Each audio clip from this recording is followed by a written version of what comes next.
Study IQ IAS, आपका selection हमारा mission.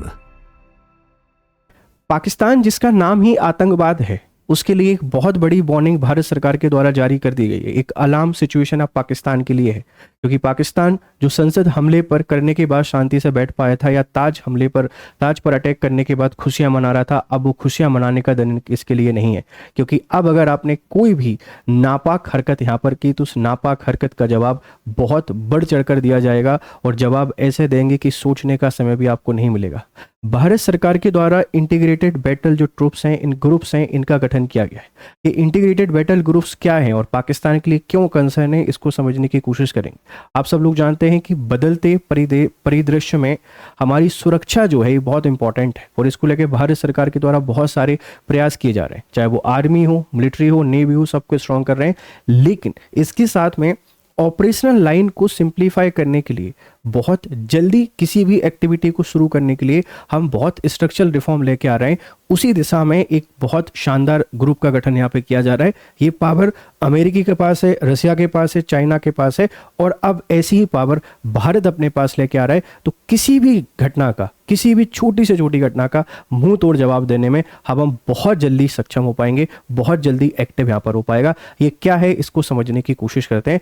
आप जरा इसको समझिए। What India's operationalization of integrated battle groups means for Pakistan? Pakistan के लिए एक बहुत बड़ा कंसर्न क्यों है, और ये बहुत बड़ी अलार्मिंग सिचुएशन क्यों है, ये समझना बहुत जरूरी है। क्योंकि जब हमारी संसद पर हमला हुआ, तो उस हमले के बाद हमने ऑपरेशन पराक्रम को शुरू किया, और ऑपरेशन पराक्रम को शुरू करने में बहुत ज़्यादा समय लगा। समय क्यों लगा, उसके पीछे वजह है क्योंकि हमारी जो सेना है बहुत डिस्ट्रीब्यूटेड थी, बहुत बड़ी सेना था, उसको हमको यूज़ करना था, देश के अलग अलग हिस्सों से उसको इकट्ठा करना था। जब तक इंडिया पाकिस्तान बॉर्डर पर हमारी सेना पहुंची, तब तक पाकिस्तान अपने आप को तैयार कर पाया, और उसको वो समय मिला जिसमें प्रिपरेशन वो कर पाया, या हम वैसी कार्रवाई नहीं कर पाए जैसे हम लोग कर सकते थे, जैसे हमको करना चाहिए था। वो वजह इसके पीछे क्या थी कि हम इंटीग्रेटेड नहीं थे, हम बहुत डिस्ट्रीब्यूटेड थे। अब इसी कमी को दूर करने के लिए, ये जो समय पाकिस्तान को मिला तैयारी करने को खत्म करने के लिए, हमने इस ग्रुप का गठन किया है। और इस ग्रुप का गठन करने का मतलब पाकिस्तान को दहशत में डालना भी ध्यान रखना, कि पहले आप घटनाएं कर चुके हैं, अब घटनाएं करने के बारे में सोचना भी नहीं है, सोचोगे उससे पहले आपको खत्म कर दिए जाओगे। ये ग्रुप क्या है, जरा पहले आप इसको बहुत आराम से समझ लीजिए। देखो भाई, इस ग्रुप को आप लोग जान रहे हैं इंटीग्रेटेड बैटल ग्रुप, IBG के नाम से जान रहे हैं। IBG है क्या, IBG क्या है, जरा देखो। IBG ब्रिगेड के आकार के आत्मनिर्भर और अत्यधिक फुर्तीले लड़ाकू परफॉर्मेशन है। इन्हें बड़े स्ट्राइक कॉप्स की जगह त्वरित हमले के लिए डिजाइन यहाँ पे किया गया है। अगर मैं आपसे बोलूँ IGB के बारे में, ये एक सैन्य टुकड़ी है, आप इसको छोटी सैन्य टुकड़ी कह सकते हैं, और ये सैन्य टुकड़ी का आकार बहुत बड़ा नहीं रहेगा। इसमें 3000 से 6000 के आसपास सैनिक रहेंगे, क्योंकि भारतीय सेना का आकार बहुत बड़ा है, बहुत सैनिक हमारे पास हैं, और सबको इंटीग्रेटेड करना, सबको एक साथ लेके जाना थोड़ा सा मुश्किल होता है। जब हमारे ऊपर हमला होता है तो तुरंत कार्रवाई चाहिए होती है, और तुरंत कार्रवाई के लिए छोटे दल की हमको आवश्यकता होती है। इसीलिए जो IGB हैं, इनको बहुत छोटा रखा गया है, और इनको हर तरीके के हथियार से लैस रखा गया है। और सबसे इंपॉर्टेंट चीज़ है कि इनकी जो कमांड है वो मेजर जनरल को यहाँ पर दी गई है, कि आप इनको सारे एक्शन लीजिए। जब आप इनके सारे एक्शन लेंगे तो ये बहुत स्ट्रांगली काम कर पाएगा, बहुत स्टिल्थ काम कर पाएगा। ये विचार आया कहाँ से? ये विचार सोवियत के ऑपरेशनल मैन्यूवर ग्रुप OMG से प्रेरित है, जिसका लक्ष्य दुश्मन की सुरक्षा घेरे को तेजी से भेदना होता था। आप सबने देखा होगा, US और USSR के बीच में एक बहुत बड़ा कोल्ड वॉर चला, और उस कोल्ड वॉर के समय पे USSR ने OMG को बनाया, और OMG इसी तरीके का है जैसे भारत का IBG है, उसी तरीके से OMG है। हमने इसी से इंस्पिरेशन ली है कि जल्दी कार्रवाई करना, भले सैनिक दल छोटा हो, इसकी कार्रवाई भी छोटी, इसका पर्पज ही छोटी कार्रवाई करना है। जैसे आप समझिए, पाकिस्तान ने कोई नापाक हरकत करने की कोशिश की, कहीं पर बॉम्ब प्लांट करने की कोशिश की, या सीमा पार घुसने की कोशिश की। अब पूरी सेना को इकट्ठा करें उससे पहले ही आप उस पर कार्रवाई कर दीजिए। इसके क्या फायदे होंगे? इसके दो फायदे होंगे। पहली चीज तो पाकिस्तान पर एक मानसिक दबाव रहेगा कि भाई इनके पास तो बहुत ही खतरनाक फोर्स है।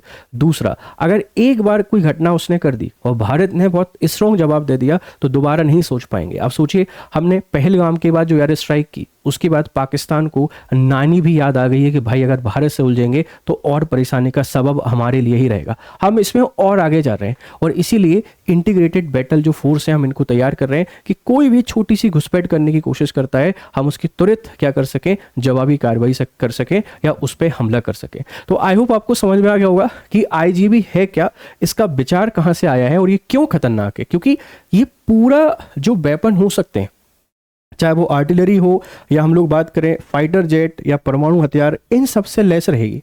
और इसका पर्पस क्या है? इसका पर्पस है छोटी कार्रवाई करना, त्वरित कार्रवाई करना और उथली कार्रवाई करके दुश्मन को दहशत में डालना, उसकी सोचने के तरीके को बदलना, उसकी प्लानिंग को पूरे तरीके से डिस्ट्रॉय करना और ये बताना कि भारत कितना मजबूत है। ये बदलते हुए भारत की एक नई तस्वीर हमको उसको दिखाना है। ये इसका इंट्रोडक्शन है। इसमें देखो क्या है, ये अत्यधिक तीव्र है, दुश्मन पर बिना संभलने का मौके दिए प्रहार करने की क्षमता है। मतलब अगर पाकिस्तान कोई नापाक हरकत करने की कोशिश करता है, हम सीधा हमला कर देंगे। तोपखाने और टैंकों के साथ स्वतंत्र रूप से लड़ने में सक्षम है। ये बहुत ही पावरफुल वेपन से इसको तैयार किया जाएगा और लक्षित और सटीक आक्रामक अभियानों के लिए एक विशेष ढांचे के तौर पर इसको तैयार किया जा रहा है कि टारगेटेड हमको हमले करने। शक्ति और गतिशीलता के आंकड़े की बात करें तो 5000 सैनिक प्रति ग्रुप यहाँ पे रहेंगे। आईजीबी जो बनाए जाएंगे एक जनरल की लीडरशिप में 5000 सैनिक रहेंगे। ये पूरी फोर्सेस से कनेक्टेड रहेंगे, सभी सेनाओं से इनका कम्युनिकेशन चलता रहेगा। जितने आधुनिक हथियार हो सकते हैं सब इनके पास रहेंगे। क्यों जरूरी है, आप इस बात को भी समझिए। त्वरित लामबंदी, मोबिलाइजेशन। आईबीजी के गठन का मुख्य कारण 2001 और 2 में के ऑपरेशन पराक्रम की विफलता थी, जब स्ट्राइक कॉर्प्स को तैनात करने में हफ्तों लग गए। लक्ष्य 12 से 48 घंटे के भीतर युद्ध के लिए तैयार होना। मतलब हम ये नहीं कहेंगे हम पूरी तरीके से विफल हुए, पर उस रणनीति हमारी विफल हुई जिस पे हमको काम करना था। जितने जल्दी हमको पाकिस्तान को जवाब देना चाहिए था नहीं दे पाए और इसीलिए हमने आईजीबी पर काम किया और इनको एडवांस बनाने पर फोकस कर रहे हैं ताकि किसी भी ऐसी इलीगल एक्टिविटी के, चाहे वो पाकिस्तान करे, चाहे वो चाइना करे, चाहे वो बांग्लादेश करे, चाहे कहीं से भी हो। पाकिस्तान बार बार सिर्फ इसलिए बोला जा रहा है क्योंकि ऐसी नापाक हरकतें पाकिस्तान ही करता है, पर ऐसा नहीं है कि चाइना करेगा हम लोग शांति से बैठे रहेंगे। क्योंकि इनके जो बेस कैंप हैं वो हमारा चिकन नेक है इसके पास भी बना रहे हैं, चाइना के बॉर्डर के पास भी बना रहे हैं, पाकिस्तान के बॉर्डर के पास भी बना रहे हैं। और ये अटैकिंग अप्रोच कहलाती है कि हम पहले से तैयार हैं, आप कोई हरकत कीजिए, आपको मुंह तोड़ जवाब देने में हमको समय नहीं लगेगा। तो सिर्फ पाकिस्तान नहीं, चाइना को भी आप इससे काउंटर यहाँ पे कर रहे हैं। ठीक है, अब देखो अगर आईबीजी और पारंपरिक स्ट्राइक कॉर्प्स को हम कंपेयर करें तो आकार इसका विशाल होता है, 1 लाख तक सैनिक है। ये छोटा और फुर्तीला, 5 से 6000 इसमें ग्रुप रहेंगे। ये नई अप्रोच है। लामबंदी 15 से 20 दिन, 1 लाख सैनिकों को इकट्ठा करना, मोबिलाइज करना, अलग अलग जगह से बुलाने में थोड़ा सा समय लगेगा, बहुत समय लग जाएगा। और इनको 1 से 2 दिन में करना है क्योंकि इनको डिप्लॉय ही हम अपने बॉर्डर एरियाज के आसपास करेंगे। कहीं से कोई भी इलीगल एक्टिविटी होती है, उसी ग्रुप को बोलो भाई एक्टिव हो जाओ, अटैक करो और पूरे तरीके से खत्म करके रख दो दुश्मन को। तो ये रहेगा कमान लेफ्टिनेंट जनरल। अब लेफ्टिनेंट जनरल जब है तो बहुत सारी परमिशंस एंड प्रोसेस यहाँ पे चलती हैं और इसको मेजर जनरल के अंडर में दिया जाएगा। तेज निर्णय सीधा जो सेना अध्यक्ष है उनसे कम्युनिकेट करेंगे और कम्युनिकेट करके ये सीधी कार्रवाई कर सकते हैं। तो त्वरित कार्रवाई, त्वरित एक्शन इसके थ्रू हमको देखने को मिल जाएगा। ठीक है, रणनीति गहरा हमला। अब देखो ये पारंपरिक स्ट्राइक कॉर्प का मतलब होता है पूरे तरीके से बदला लेना, जाओ डीपर अटैक करो और पूरे तरीके से डिस्ट्रॉय कर दो। लेकिन हमारा जो आईजीबी बन रहा है इसका है उतली पैठ, सैलो पेनिट्रेशन। मतलब क्या है, आप जाइए और जाकर दुश्मन को डराइए, दहशत में लेके आइए और वो जो योजना बना रहा है उसकी योजनाओं को विफल कीजिए। दोबारा ऐसा करने की सोचने से पहले भी उसको बार बार सोचना पड़े कि ऐसा करेंगे तो एक बार आए थे खतरनाक तरीके से कूट के गए थे, फिर से हमको कूट कर जाएंगे। तो अगर आपसे कोई पूछे कि पारंपरिक स्ट्राइक कॉर्प्स और इंटीग्रेटेड बैटल ग्रुप में क्या डिफरेंस है, आप ये डिफरेंस यहाँ पे बता सकते हैं और इनको एक्सप्लेन कर सकते हैं बेहतर तरीके से। अब देखो कमान संरचना क्या है, मेजर जनरल की भूमिका रहेगी। निर्णय लेने की स्वतंत्रता आईजीबी का नेतृत्व एक मेजर जनरल करेगा। इसका उद्देश्य सैन्य प्रशासनिक देरी, रेड टेप को कम करना है। एक ब्रिगेडियर रैंक का अधिकारी चीफ ऑपरेशंस ऑफिसर के रूप में वास्तविक समय में उच्च कमान के साथ समन्वय कर सकेगा। मतलब जो हायर रैंक के ऑफिसर को इसकी कमान देने के पीछे रीजन यही है कि ऑफिशियल से जल्दी कनेक्ट कर सकें, त्वरित एक्शन लें और जो इनका पर्पज़ है उस पर्पज़ को आसानी से फुलफिल कर पाएँ। ठीक है, अब देखो पनागढ़ और पश्चिमी सीमा, पनागढ़ और पश्चिमी सीमा को ध्यान रखिएगा। फायर सपोर्ट ग्रुप FSG के घटक हैं भारी तोपखाना, आर्टिलरी रेजिमेंट और रॉकेट जो एसेट्स हैं जो आक्रामक हमलों को आधार देंगे। मतलब इसमें जो सबसे बड़ी इसकी स्ट्रेंथ होगा फायर सपोर्ट ग्रुप का, इनके साथ एक फायर सपोर्ट ग्रुप है जो अटैक करने के लिए तैयार रहेगा। इसमें आर्टिलरी रेजिमेंट रहेगी, रॉकेट एसेट रहेंगे जो आक्रामक हमले करने के लिए तैयार रहेंगे। इसी के साथ में लोइटरिंग म्यूजिशियंस, लंबी दूरी के आत्मघाती ड्रोन जो सटीक लक्ष्य भेदने में सक्षम है। मतलब यहाँ ड्रोन्स भी रहेंगे जो लंबी दूरी के टारगेट को आसानी से भेद पाएंगे, और दिव्यास्त्र बैटरी, सटीक मार करने वाली आधुनिक मिसाइल और आर्टिलरी प्रणाली। मतलब हमारा जो फायर सपोर्ट ग्रुप है इसको जितने उन्नत हथियार हो सकते हैं, चाहे तोपखाने हो, चाहे आर्टिलरी हो, या हम बात करें ड्रोन या जो भी आधुनिक मिसाइल हैं परमाणु हथियारों से संपन्न, ये सब इनको दिए जाएंगे ताकि जाके दुश्मन को बहुत आसानी से डरा सकें और उसके जो मंसूबे हैं उन मंसूबों को पूरे तरीके से ख़त्म कर सकें। तो इसमें क्या क्या रहेगा आप ज़रा इसको देख लीजिएगा। अब लामबंदी में क्रांतिकारी कमी हमको देखने को मिल रही है। 2001 का ये डेटा आपको बताता है कि इतना समय लगा, यहाँ हमने त्वरित बहुत जल्दी इनको क्या कर दिया, एक्टिव कर दिया। स्पष्ट रूप से दिखाता है कि पारंपरिक स्ट्राइक कॉर्प्स की तुलना में IBG की प्रक्रिया समय में 90% की कमी हमको देखने को मिली। ये टाइम ले रहे हैं क्योंकि बहुत दूर दूर लोग बसे हुए हैं, इकट्ठा करना समय लगने वाला है। ये स्पेसिफिक है, ये टारगेटेड है कि आपको यहीं पर काम करना है, तो लामबंदी या मोबिलाइजेशन काफ़ी आसान है। अब पाकिस्तान के लिए सुरक्षा चुनौतियां क्यों है, पाकिस्तान के लिए क्यों कंसर्न है, क्यों मैं पाकिस्तान की बात कर रहा हूँ, क्यों मैं चाइना की बात कर रहा हूँ? क्योंकि आप अगर नापाक हरकत करने की कोशिश करोगे तो सबसे पहले सीमित युद्ध का खतरा, परमाणु छत्र छाया के नीचे भारत अब जमीनी हमले का विकल्प यहाँ पे खुला रख रहा है। ठीक है, मतलब आप अगर आते हो ना कोई भी इलीगल हरकत करने के लिए, हम सीधा सा न्यूक्लियर अटैक का ऑप्शन ओपन कर रहे हैं। मतलब कल अगर आपने कोई भी हरकत की तो आप पे परमाणु हमला भी हो सकता है। आप कह सकते हैं कि नो फर्स्ट यूज़ की जो पॉलिसी है भारत की न्यूक्लियर वेपन को लेके, उसमें हमको बदलाव देखने को मिल रहा है और हम सीधा ओपन थ्रेट दे रहे हैं कि आप आइए, हमारे परमाणु हथियार आपका स्वागत करने के लिए तैयार हैं पूरे तरीके से। उतली पेट सेलो, कम समय में सीमा पर घुसकर रणनीतिक बढ़त हासिल करना। जब कोई भी आपके पास हमला हुआ है, अटैक हुआ है और आपने सीमा पार जाकर अटैक कर दिया, हमला कर दिया, स्टैटिक जीत आपको मिल गई है, सामने वाले का मनोबल खत्म हो गया, सामने वाले की प्लानिंग खत्म हो गई है, तो आपको ये प्लस पॉइंट यहाँ से मिल जाता है। और आर्थिक दबाव, पाकिस्तान को शांति काल में भी अपनी सुरक्षा तैयारियों पर भारी खर्च करना पड़ेगा। जो पाकिस्तान हमेशा आतंकवाद के नाम पर डराता रहता था, अब वो कहीं ना कहीं अफगानिस्तान के थ्रू खुद परेशान है और भारत अपनी तैयारी को पहले से बहुत बेहतर कर चुका है। आप चाहे चाइना हो, आप चाहे पाकिस्तान हो, हम अपनी तैयारी बेहतर तरीके से कर रहे हैं। आपको भी इस बारे में सोचना पड़ेगा कि आप किस लेवल पर तैयारी कर रहे हैं। कल कोई भी हरकत की तो फिर उसके बाद जो होगा उसके जिम्मेदार आप खुद होंगे, हम नहीं, ध्यान रखिएगा। तो ये पाकिस्तान के लिए चुनौती है। स्वतंत्र कमान और त्वरित निर्णय, कमान एक मेजर जनरल के पास होगी, फाइल और नौकरशाही की देरी को कम करना मुख्य उद्देश्य है, सीधे उच्च कमान से वास्तविक समय में संवाद, डायरेक्ट ये क्या कर पाएंगे, बात कर पाएंगे, ये कमी हमको देखने को मिल जाएगी। अब क्या भारत पहला है क्या? नहीं, देखो भारत के पास IBG है, परमाणु साय में सीमित युद्ध, हैंड अ कोल्ड स्टार्ट, हमको लिमिटेड अटैक करना है दुश्मन को डराने के लिए।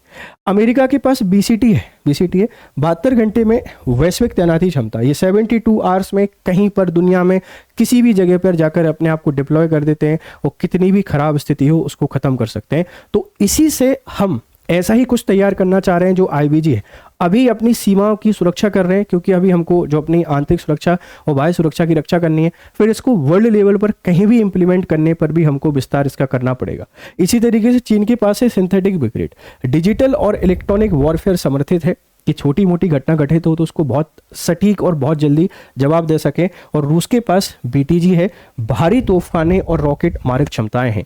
तो भारत ने जो इंस्पिरेशन ली है दुनिया के बहुत सारे देशों ने इससे पहले जो बनाया है उससे इंस्पायर्ड होकर हम दुश्मन को पूरे तरीके से ख़त्म करने के लिए तैयार हैं। और दुश्मन कुछ करने से पहले बार बार सोचेगा क्योंकि भारत अब परमाणु हमला करने के लिए तैयार है। हम नो फर्स्ट यूज़ की पॉलिसी में बदलाव लेकर आ रहे हैं, ये खुली चेतावनी है, ध्यान रखिएगा।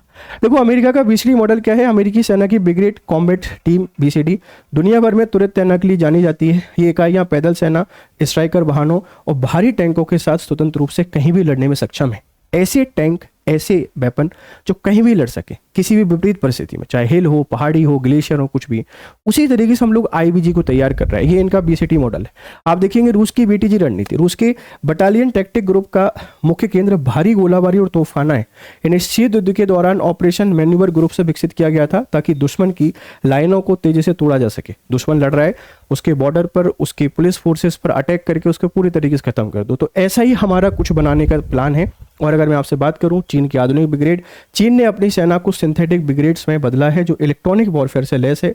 इनका उद्देश्य पठारी और पर्वतीय इलाकों में भारत की सीमा के पास आक्रामक लाभ प्राप्त करना है। और यहाँ चाइना को काउंटर करने के लिए हमने आईबीजी तैयार कर लिया है। अब हम पुराना भारत नहीं है, नया भारत है। आपको सटीक जवाब देने के लिए हम पूरे तरीके से तैयार हैं। चाइना के लिए भी ये खुली चेतावनी है, ठीक है ना। अब देखो रणनीतिक प्रभाव क्या होगा। सबसे पहले मनोवैज्ञानिक दबाव है। त्वरित हमले का डर इस्लामाबाद को हर समय अलर्ट रहने पर मजबूर करेगा। संसाधन भटकाव, पाकिस्तान को अपनी सीमित अर्थव्यवस्था से रक्षा पर और अधिक खर्च करना पड़ेगा। ये स्ट्रेटेजिक जीत यहाँ भारत की हो जाएगी। और बजट, भारत की मजबूत अर्थव्यवस्था उसे आईबीजे जैसे आधुनिक सुधारों की अनुमति देती है और पाकिस्तान के लिए इस पैमाने पर बराबरी करना आर्थिक रूप से यहाँ पर संभव नहीं होगा। तो आईबीजी जो है ये पारंपरिक युद्ध के स्थान को से आगे बढ़कर त्वरित कार्रवाई का एक बहुत शानदार मार्ग है जो भारत की सीमा सुरक्षा को मजबूत करने में और भारत पे इलीगल जो हमले होते हैं इनसे त्वरित जवाब देने में भारत की बहुत मदद करेगा। और मुझे पूरी उम्मीद है कि आपको ये समझ में आया होगा। ये कैसा प्लान है सरकार का, आपकी राय हमको जरूर दीजिएगा। अगर आप यूपीएससी की तैयारी कर रहे हैं तो आप मुझसे यहाँ जुड़ सकते हैं और ये हमारे कोर्सेज में आप एनरोल कर सकते हैं। एडमिशन की तिथि अंतिम जुलाई है। ये मेरा कोड है GRS लाइव और इस नंबर पे मतलब इस प्राइस पे आप एडमिशन ले पाएंगे। बेहतर तरीके से पढ़ाई कीजिए। चलिए फिर मिलते हैं क्लासेस में। तो खुश रहें, मस्त रहें। Have a nice time. Good day to all. Bye bye. Study IQ IAS, आपका सिलेक्शन हमारा मिशन।